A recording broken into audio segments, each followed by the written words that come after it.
Hello, everyone, and welcome to IPHE's webinar series. Today we have an update from Paulo Miranda providing a presentation on Brazil. If you could introduce yourself, Paulo. Okay, so I'm professor at the Federal University of Rio de Janeiro, where I'm head of its hydrogen laboratory, and I will present now the IPHE Brazilian country update.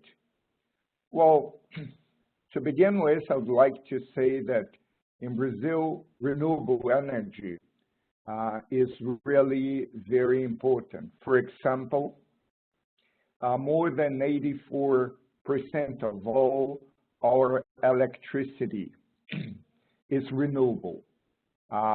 Most of it comes from hydropower plants, but we also use very much biomass to produce electricity, and we have a growing utilization of wind energy. In fact, we have a consumption of an amount of biomass that is equivalent to 876 terawatt-hour per year. And we produce a lot of sugarcane. This sugarcane is utilized to produce ethanol, and the biomass from it is also used to produce electricity. Well, the total energy consumed in Brazil per year is 3,183 terawatt-hour, and 43.5% of it is renewable. The average in the world of renewable energy is about 13.5%. See, Brazil has the third world's biggest hydro potential, which is estimated equal to 260 gigawatts. And we have utilized about 1/3 of our potential up to today. So we still have space to grow on that. And we also have a big potential for bioenergy. In addition to ethanol, today we also use biodiesel. So the production of biodiesel in the country is a growing one. In fact, we have favorable geographic and natural conditions like land availability for agriculture, soil characteristics, and climate conditions. They contribute to that. If we look at this chart that we see here, we see that the amount of agricultural area that we have in the country allows us to grow with biomass utilization. And Brazil has developed much technology for ethanol production and utilization, cogeneration from bagasse, and also utilization of biodiesel. So it's interesting to observe that there is a complementarity between the utilization of hydropower generation and sugarcane to produce electricity. It means that in the months of the year, during our winter, when we have less availability of water for hydro generation, it's when we have more availability of biomass from sugarcane. The country also is intending to increase its participation of renewable into the electricity matrix.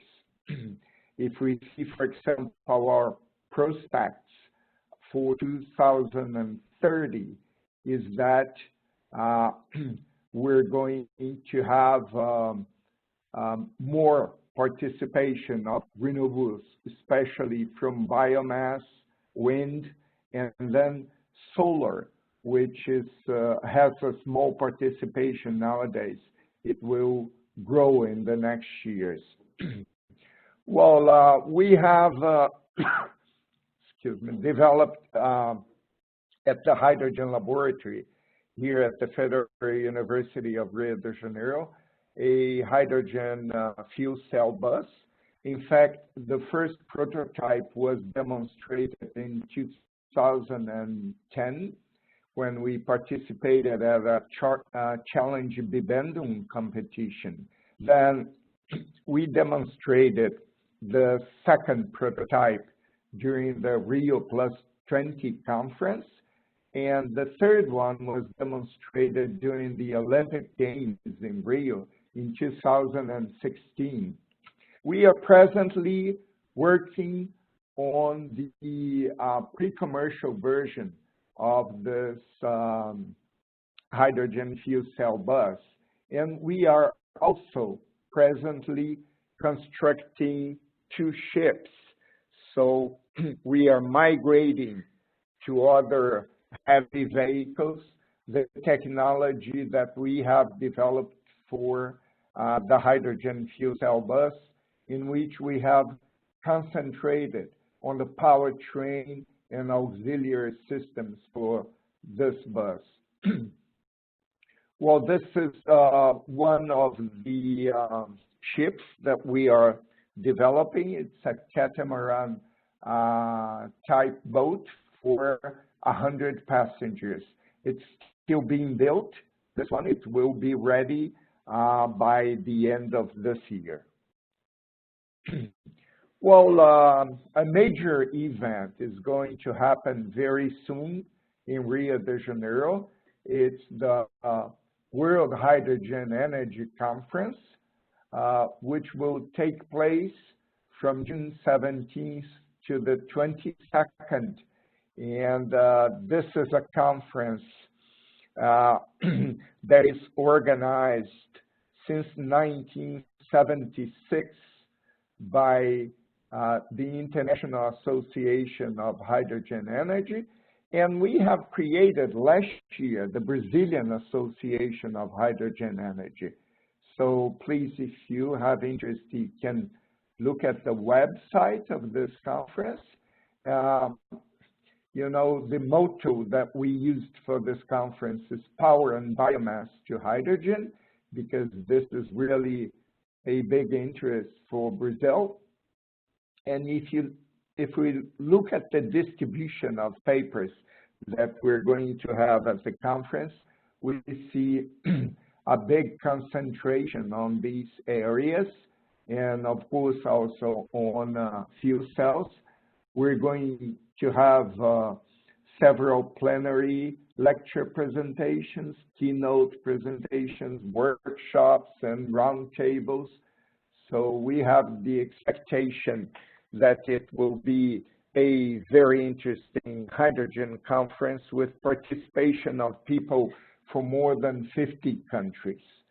Now, there is something interesting to show, is that although we thought that we always had to produce hydrogen using some source of energy, and, for example, producing it from water or from fossil fuels or from biomass, now we know that natural hydrogen exists on Earth. We have places in Brazil which show a formation, a circular formation, like this one that is shown in this slide, with a flat region in the center. And these circles, they may have a few meters or even diameters or even kilometers of diameter, and hydrogen comes out, flows out of the ground in places like these ones. We have investigated it, and we have seen, for example, that during the Pangea, when Africa and South America constituted one big continent, the same types of rock formation existed in these places. After Africa and South America have separated, it's interesting because the tectonic plex junction is in the middle of the ocean. It means that the rocks that were formed both in Africa and also in Brazil, in South America, they have remained for millions of years without being shaped by earthquakes and being modified. These Craton Formation rocks, they are located on top of aquifers in several places, both in Brazil and in Africa. And this has made it possible to have hydrogen formation without needing to have biomass as it occurred for fossil fuels. So it's an all inorganic process in which a type of rock called phosphorite, it reacts with water that comes up from these aquifers, and it produces serpentine, magnesium, and hydroxide ion. Serpentine is a type of rock that has a particular appearance. But the important here is that when this reaction occurs, the environment has an increased pH because of the presence of hydroxide ion. And this creates the possibility of reaction of zeolite with water, which will produce magnetite, silica, and hydrogen. So it means that pure hydrogen comes out from it. Nowadays, the only place in the world where natural hydrogen wells exist and are explored is in Mali, in Africa. Some years ago, they were looking for water in that place, and they found hydrogen gas. Today, they have 10 wells producing hydrogen, which is utilized to produce electricity in that place. You see, this explanation is deeper described in this book that will be launched by Elsevier in about 1 month or less. But there is an alternative explanation, very interesting one, which is the following. There is a place in Turkey which is called Yanartas. And in Turkish, this means a permanent flame. And in fact, there's more than 2,500 years that people find flames like these on a mountain that's called Chimera in that place in Turkey. And well, Homer in the Iliad, he gave a different explanation from the scientific one that we just explained. He said that there was a very angry beast called Chimera that was defeated by Bellerophon and Pegasus and was sent to the guts of Earth. And since then, it's putting fire out because it had a dragon head that was able to put fire out. And that's why we see that fire in the Chimera Mountain today. So there we have two explanations, a scientific and a cultural one.